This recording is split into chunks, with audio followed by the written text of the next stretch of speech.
আল্লাহর প্রতি পূর্ণ ভরসা রাখতে হবে। ইব্রাহিম আলাইহিস সালামের মতো হাসবি আল্লাহ ওয়া নি'মাল ওয়াকিল, কোনো সমস্যা নেই, আল্লাহ আমার সাথে আছেন, তিনি আমাকে পথ দেখাবেন ইনশাআল্লাহ। মুসা আলাইহিস সালামের মতো কাল্লা ইন্না রাব্বি মাইয়া সায়াহদিন, তার বাহিনী বলছে, মানে বনু ইসরাইল বলছে, পিছনে ফিরআউনের বাহিনী, সামনে লোহিত সাগর, ইন্না লামুদরাকুন, আমরা ধরা পড়ে গেলাম।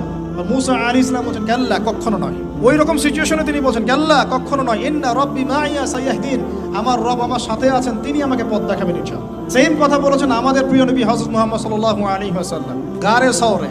আবু বকর সিদ্দিক বলছেন উপর থেকে তারা আমাদেরকে দেখে ফেলবে, তিনি বলছেন না, লা তাহজান, তুমি দুশ্চিন্তা করো না, ইন্নাল্লাহা মা'ানা, আল্লাহ আমাদের সাথে আছে। এই তাওয়াক্কুল, আল্লাহর প্রতি এই পূর্ণ তাওয়াক্কুল যার থাকবে, ইন্নাল্লাহা ইউহিব্বুল মুতাওয়াক্কিলিন, আল্লাহ পাক এই তাওয়াক্কুলকারীদেরকে আল্লাহ পাক ভালো রাখেন। ফালিয়াতাওয়াক্কালিল মুতাওয়াক্কিলুন, আল্লাহর প্রতি ভরসাকারীরা যেন আল্লাহর প্রতি ভরসা রাখে। আমরা সবাই আল্লাহর প্রতি পূর্ণ আস্থা রাখবো ইনশাআল্লাহ, সব ঠিক হয়ে যাবে ইনশাআল্লাহ।